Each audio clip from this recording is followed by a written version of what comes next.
Numéro 25. La performance de Rex Harrison dans My Fair Lady a mal vieilli. 37e cérémonie des Oscars, 1965. Rex Harrison était un excellent acteur, mais sa performance dans My Fair Lady ne méritait pas l'Oscar. Les meilleures performances de cette année venaient des rôles multiples et désormais iconiques de Peter Sellers dans Dr. Strangelove, qui ont clairement surpassé les autres avec le recul. De plus, les deux performances nommées aux Oscars de Beckett par Peter O'Toole et Richard Burton étaient bien supérieures à celles de Harrison. Le film repose sur la dynamique entre les deux, et leurs nominations jumelles ont divisé le vote. Aujourd'hui, peu de gens se soucient du personnage de Harrison, Henry Higgins, dont l'attitude condescendante et le désir de transformer une femme de la classe ouvrière en membre présentable de la société ont mal vieilli. De plus, la décision du film de choisir Audrey Hepburn pour le rôle d'Eliza Doolittle au lieu de Julie Andrews, qui avait interprété le rôle à Broadway, est encore célèbre. Il est déconcertant de voir à quelle vitesse des œuvres légères comme My Fair Lady peuvent être acclamées par la critique à l'époque, puis tomber dans l'oubli peu de temps après. Numéro 24, Winston Churchill de Gary Oldman donne l'impression d'un ensemble chiffré. Rétrospectivement, 90e cérémonie des Oscars 2018, Gary Oldman est surtout connu pour son jeu d'acteur immersif. Son rôle de Winston Churchill dans Les Heures sombres était sans aucun doute la performance la plus forte de toute sa carrière. Mais ce n'était pas le meilleur de son année. Pour les détracteurs, Oldman n'a fait que reprendre son cliché de surjeu et de cris par-dessus tout le monde, transformant Winston Churchill en une leçon d'histoire poussiéreuse. Les Heures sombres ressemblaient aussi à un autre drame de l'ère de la Deuxième Guerre mondiale, conçu spécifiquement pour plaire aux votants de l'Académie. Le fait que l'Académie ait choisi Oldman plutôt que la performance révélatrice de Daniel Kaluuya dans Get Out et ce qui pourrait très bien être le dernier film de Daniel Day-Lewis dans The Phantom n'a pas aidé la réputation de Les Heures sombres en tant qu'autre drame historique hollywoodien stéréotypé. Numéro 23. Out of Africa est une belle imagerie. À la recherche d'une histoire avec Sidney Pollack, dirigeant Meryl Streep et Robert Redford. Out of Africa semblait avoir les bons ingrédients pour un film digne d'un Oscar. Et en effet, il est reparti avec la majeure partie des récompenses, y compris celle du meilleur film. Malheureusement, c'était un film soporifique sur la romance de deux personnes blanches au Kenya, étiré sur une durée excessive et alourdi par une performance médiocre de Redford, normalement plus impliqué. Même aujourd'hui, il semble incompréhensible que Out of Africa ait battu la couleur pourpre de Steven Spielberg. À l'époque, l'Académie considérait Spielberg comme un poids léger du cinéma.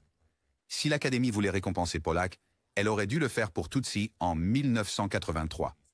Out of Africa a également été accusé d'avoir volé les chances aux Oscars de After Hours, Retour vers le futur et Rand, entre autres. Numéro 22.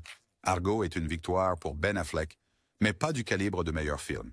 85e cérémonie des Oscars. Le film Argo de 2013 a raconté la crise des otages en Iran de 1979 comme un blockbuster sensationnaliste. La crise a été utilisée comme modèle pour un film de braquage et d'évasion. Ce n'est pas que cet incident historique ne valait pas la peine d'être rappelé, il n'y avait simplement rien d'intéressant dans l'exécution d'Argo. Avec le recul, la campagne et les victoires d'Argo aux Oscars sont déconcertantes. Dans une course aux Oscars comprenant certains des meilleurs réalisateurs de tous les temps, il est surprenant qu'Argo ait même été nominé. On aurait dit que l'Académie a laissé Argo gagner comme prix de consolation pour avoir ignoré le réalisateur-acteur Ben Affleck dans le passé. Numéro 21. Rocky est amusant, mais c'est un poids léger cinématographique. 49e cérémonie des Oscars, 1977. Rocky est un classique de Philadelphie et un parfait exemple de film sur un outsider bien réalisé.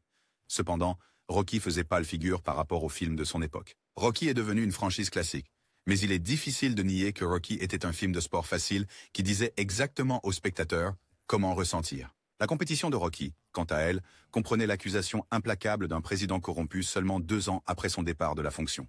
Le nom du film était « Les hommes du président ». C'était un avertissement brûlant et prémonitoire au sujet du réseau médiatique dans le chef-d'œuvre emblématique de la décennie de Martin Scorsese, Taxi Driver. En attendant, Rocky est un film de boxe optimiste, mais n'aspire pas à être plus qu'un film de divertissement. On pourrait aussi soutenir que Rocky a été surpassé par ses suites héritières, Rocky Balboa, ainsi que la série de films Creed. Numéro 20. Forrest Gump nie l'histoire au profit de platitudes. 67e cérémonie des Oscars, 1995. Le taux pour le meilleur film lors de la 67e cérémonie des Oscars était l'un des meilleurs de son histoire. De nombreux observateurs pensaient que le phénomène contre-culturel, Pulp Fiction, ou l'adaptation émotive de Stephen King Les Évadés, gagnerait. Au lieu de cela, le drame historique idyllique et sucré, Forrest Gump, a gagné. Les spectateurs modernes étaient plus agacés que charmés par la naïveté de Forrest. De plus, Forrest Gump était un mélodrame peu exigeant, qui semblait affirmer une vision conservatrice et égocentrique de l'histoire américaine.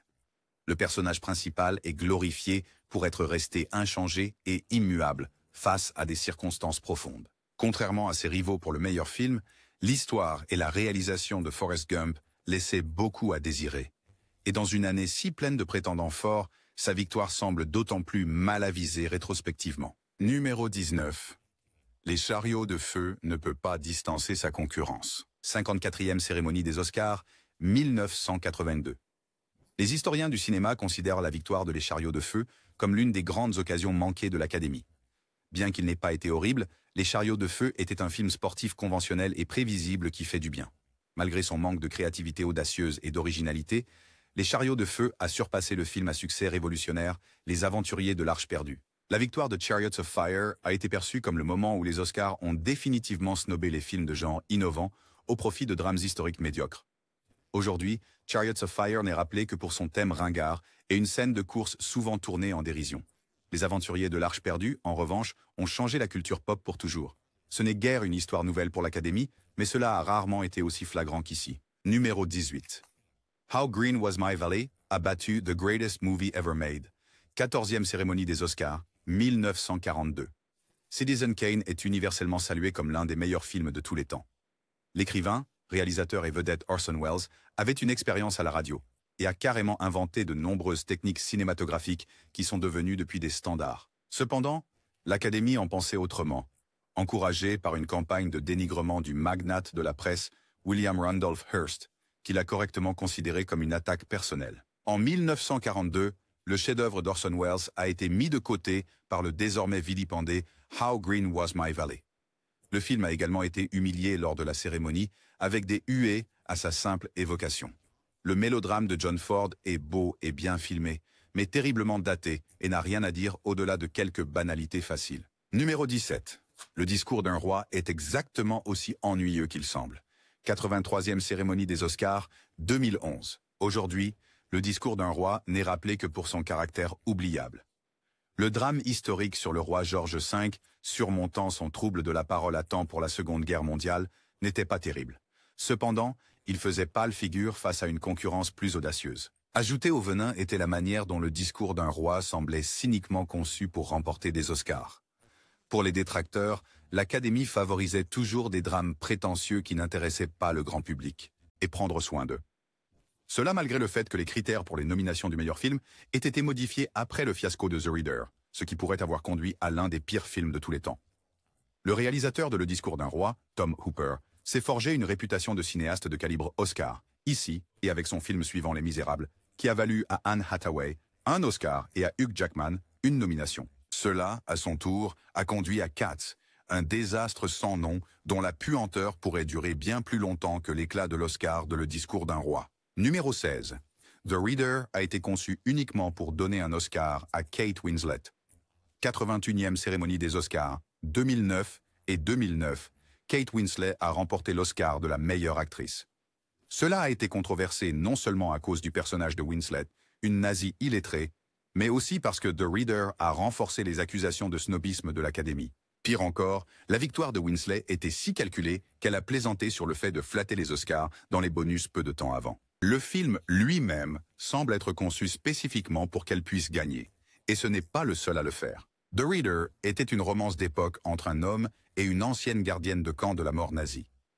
En nommant The Reader pour le meilleur film, l'Académie a exclu des innovations de genre comme The Dark Knight et le chef-d'œuvre d'animation de Pixar, Wall-E. Cela a provoqué un tel tollé que les règles pour les nominations du meilleur film ont été modifiées. Numéro 15.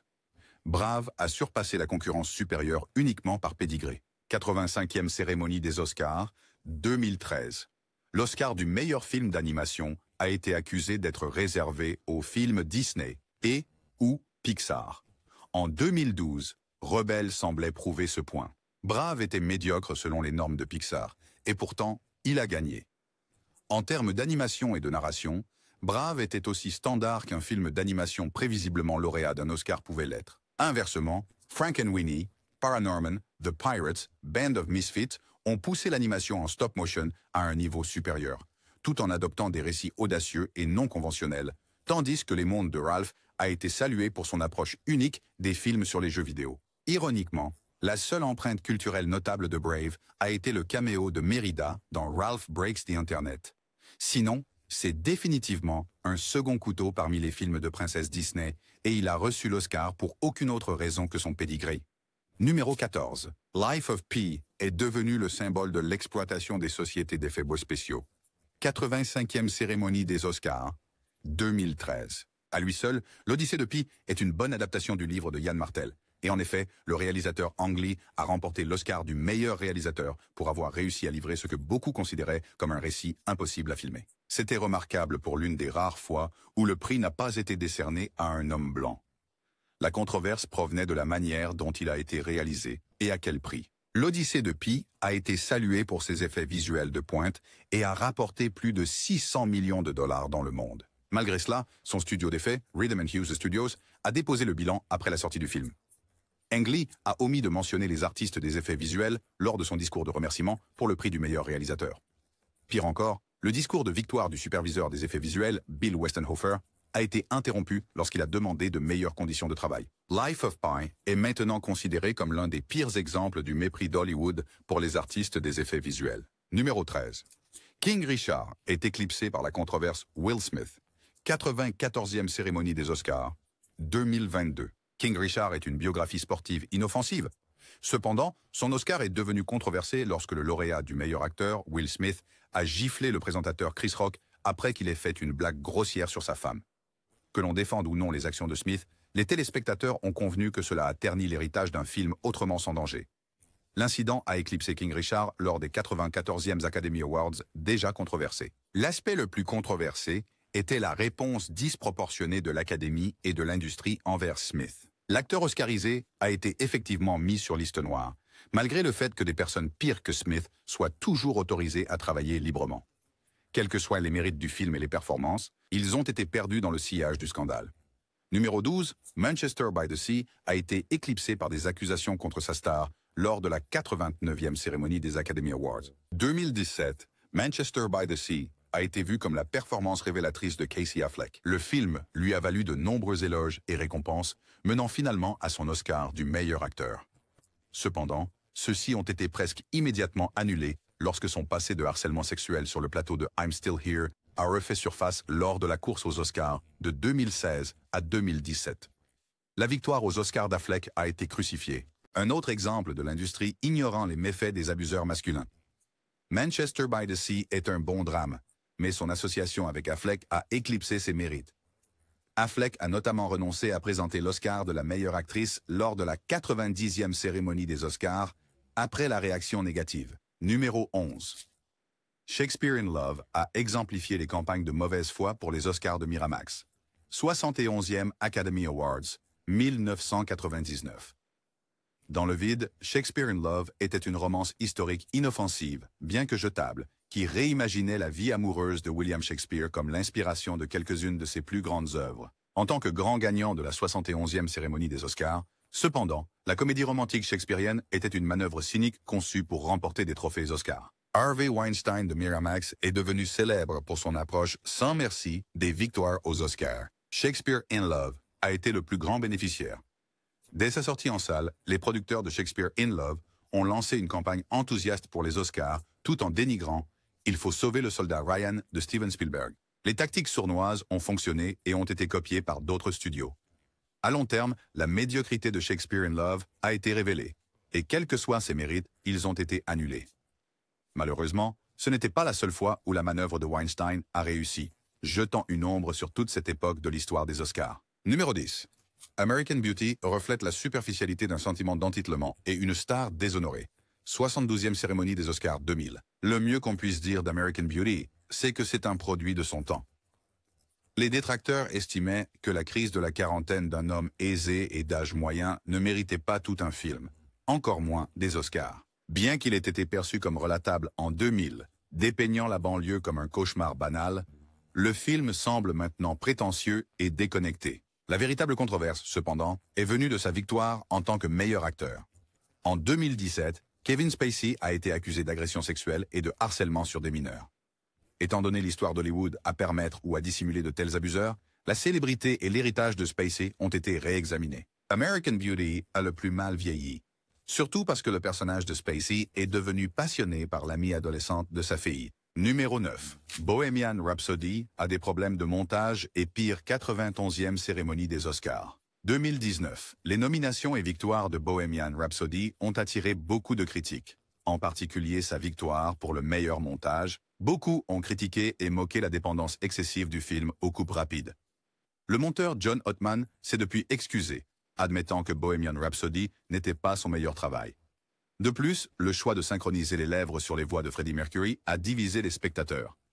Cependant, ce n'étaient pas les plus grandes controverses entourant le biopic primé aux Oscars. Pendant la production de Bohemian Rhapsody, le réalisateur Bryan Singer a été licencié pour avoir été visiblement absent les jours de tournage. La même semaine où Singer a été licencié, plusieurs poursuites ont été engagées l'accusant d'agression sexuelle. Ottman n'a pas mentionné Singer dans son discours de remerciement, malgré sa collaboration avec lui en tant que monteur et compositeur de musique pour les films en direct X-Men et Usual Suspects, entre autres. Les autres lauréats de l'Oscar du film, dont la star Rami Malek, sont restés également silencieux concernant Singer dans leur discours de remerciement. Numéro 8. Le pianiste est terni par son réalisateur fugitif. 75e cérémonie des Oscars. 2003. Depuis qu'il a gagné en 2003, le pianiste est plongé dans la controverse pour des raisons allant au-delà de sa qualité. Les problèmes incluent le jeu insupportable d'Adrien Brody, le sujet que les détracteurs plus critiques voyaient comme une tentative de séduire l'Académie, et tout ce qui concerne le réalisateur Roman Polanski, dont le comportement troublant remonte à des décennies. Polanski a remporté le prix du meilleur réalisateur malgré son passé d'agression sexuelle et pire encore. Notamment, il n'a pas assisté à la cérémonie à Hollywood, Los Angeles, car il risquait et risque toujours d'être arrêté s'il entre aux États-Unis. Les gens ont critiqué les Oscars pour avoir décerné le prix du meilleur réalisateur à The Pianist, surtout après le mouvement MeToo. Beaucoup pensent que le prix aurait dû être attribué à Peter Jackson pour Le Seigneur des Anneaux. Les deux tours. Le film a été un énorme succès, mais Jackson n'a même pas eu de nomination. À la place, Roman Polanski a gagné pour Le Pianiste, mais il n'était pas là pour l'accepter parce qu'il avait peur d'être arrêté. Jackson a dû attendre une autre année pour enfin gagner. Numéro 7. Annie Hall n'est pas Star Wars, même sans les controverses de Woody Allen, 50e cérémonie des Oscars, 1978. Même si vous ignorez le passé troublant de Woody Allen, Annie Hall n'a pas bien vieilli. Ce qui semblait autrefois être une histoire d'amour amusante et excentrique, semble maintenant plus comme Allen se sent désolé. Il se présente comme Alvy Singer, un personnage qui traite Annie mal, et aujourd'hui, il est clair que son comportement est plus contrôlant que romantique. En plus de cela, les controverses réelles d'Allen rendent difficile de voir Alvy comme autre chose qu'une version de lui-même. La victoire aux Oscars du film semble de pire en pire chaque année, alors que les gens réexaminent à la fois le film et l'homme derrière lui. Et n'oublions pas la plus grande erreur de toutes, Star Wars. Un nouvel espoir était là, mais l'Académie l'a ignoré juste parce qu'il était trop populaire. 5 décennies plus tard, il n'y a pas de débat. Star Wars était le véritable changement de jeu, et Annie Hall ne tient tout simplement pas la route. Numéro 6. Danse avec les loups ne sera jamais pardonné d'avoir battu les affranchis. 63e cérémonie des Oscars, 1991. En 1990, Danse avec les loups a été salué comme un blockbuster progressiste qui rendait enfin justice aux Amérindiens, en particulier au peuple Lakota. Le temps, cependant, n'a pas été clément.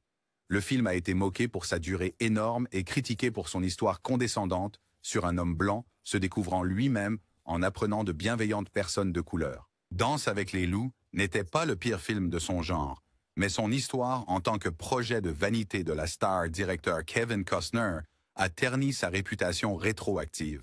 Le travail ultérieur de Costner derrière la caméra n'a pas aidé, sombrant de manière similaire dans une importance pompeuse. Cela dit, de nombreux cinéphiles détestent vraiment Danse avec les loups pour avoir volé la vedette à un film plus méritant.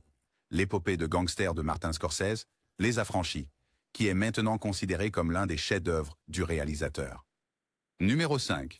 The Iron Lady blanchit l'héritage de Margaret Thatcher.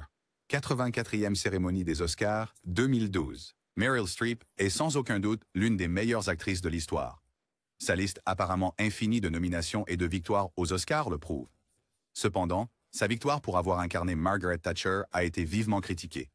En plus du fait que Streep avait des rôles qui méritaient mieux l'Oscar, The Iron Lady a été critiquée pour avoir embelli l'image de la controversée première ministre. La Dame de Fer pourrait être vue comme une romantisation autoglorifiante par Thatcher de ce qui s'est réellement passé pendant son mandat, mais elle l'a représentait toujours, elle et ses politiques haineuses, comme étant mal comprises ou nécessaires. Streep a offert une autre performance puissante, mais même ses plus grands fans souhaitent qu'elle n'ait pas mis autant de passion dans une flatterie transparente. Avec 2 Oscars déjà sur ses étagères, il y avait cette année-là de nombreuses performances plus fortes à récompenser. Numéro 4, Crash a bénéficié de l'homophobie ouverte. 78e cérémonie des Oscars 2016. Même lorsqu'il a remporté 3 des 6 nominations aux Oscars en 2016. Crash était un gagnant controversé et méprisé. Le drame choral abordait la discrimination de manière condescendante et a même eu l'audace de dépeindre un policier ouvertement raciste comme le personnage le plus sympathique. En bref, les thèmes de Crash se résumaient à « Le racisme existe ». Au cours des années qui ont suivi, et surtout à la lumière des mouvements antiracistes et des demandes de réforme de la police, Crash a été systématiquement considéré comme l'un des, sinon le pire, des lauréats des Oscars de tous les temps. Les stars de Crash parlent rarement du film, et le réalisateur Paul Haggis a exprimé des regrets quant à la victoire de son film. Comme c'est souvent le cas, un film bien meilleur a été laissé en attente. Le secret de Brokeback Mountain d'Ang Lee a été un tournant pour la représentation LGBT+ à l'écran, et la puissante histoire d'amour semblait être la favorite pour le meilleur film. Elle a été écartée pour des raisons à peine voilées d'homophobie, rendant l'intérêt de l'Académie pour Crash d'autant plus calculé et faux. Numéro 3. Green Book offre des réponses simplistes au racisme. 91e cérémonie des Oscars, 2019. Black Panther a été le plus grand succès de 2018 et un grand pas en avant pour la représentation des Noirs. Beaucoup pensaient que c'était un gagnant évident pour le meilleur film, tout comme Black Klansman de Spike Lee, qui a valu au réalisateur célébré son premier Oscar dans la catégorie du meilleur scénario. Meilleur film, malheureusement, est allé au conservateur Green Book. En plus d'être une autre exclusion des Oscars contre les films de genre, le Green Book était une biographie de l'ère Jim Crow, racontée du point de vue d'un homme blanc. À la lumière des demandes de justice raciale, du décès de Chadwick Boseman, de l'héritage durable de Black Panther, de la réaction de la famille du Dr. Don Shirley et des révélations des indécences sexuelles passées du directeur Peter Farrelly, Green Book est tombé en disgrâce quelques mois après sa grande nuit. Numéro 2. Miss Daisy et son chauffeur est devenue une blague. Bien que regardable, la victoire de Driving Miss Daisy était très déconnectée de la réalité. Tout au plus, Driving Miss Daisy était un film rassurant qui réconfortait les spectateurs avec des platitudes. Au pire, le film flattait clairement un public très spécifique, ayant une vision très limitée des relations raciales aux États-Unis. De toute façon, il aborde le sujet avec une remarquable mollesse, réduisant des siècles de lutte et de progrès à une vieille dame se chamaillant avec son chauffeur. La concurrence de Driving Miss Daisy l'a éclipsé. Cela comprenait Do the Right Thing de Spike Lee, qui s'adresse à une Amérique moderne où le racisme n'a pas disparu, et Glory, qui se concentre sur un protagoniste blanc, mais avait certainement une meilleure compréhension de l'histoire et de la réalité sombre des relations raciales en Amérique. Aucun des 2 films n'a été nommé pour l'Oscar du meilleur film. De même, Field of Dreams était le film le plus charmant et réconfortant, qui a mieux résisté à l'épreuve du temps. Aujourd'hui, Miss Daisy et son chauffeur n'est rappelé que comme une blague. Numéro 1, autant en emporte le vent et du révisionnisme confédéré. Autant en emporte le vent est davantage une apologie des États confédérés d'Amérique qu'une épopée historique respectueuse. Ce sentiment critique a été exprimé dès 1939, lorsque Autant en emporte le vent est sorti dans les salles. Malgré cette réaction négative, Autant en emporte le vent a dominé les Oscars de 1940 et est devenu une référence culturelle. Autant en emporte le vent a été critiqué pour avoir glorifié le mythe de la cause perdue de la Confédération. Pire, le mal est déjà fait. Que les réalisateurs l'aient voulu ou non, Autant en emporte le vent a contribué à romantiser l'histoire de la Confédération, tout en édulcorant les sombres vérités de l'esclavage. Et comme c'est souvent le cas, cela s'est fait au détriment de films bien plus méritants. 1939 est largement considéré comme l'une des plus grandes années en termes de films de qualité dans l'histoire, avec des nominés, y compris le western révolutionnaire de John Ford, La chevauchée fantastique, le drame de Bette Davis, Victoire sur la nuit, la fable politique de Jimmy Stewart, Monsieur Smith au Sénat, et bien sûr, Le Magicien d'Oz, qui reste l'un des films les plus aimés de tous les temps. Face à cela, Autant en emporte le vent ressemble à une relique calcifiée, même sans son contenu profondément problématique.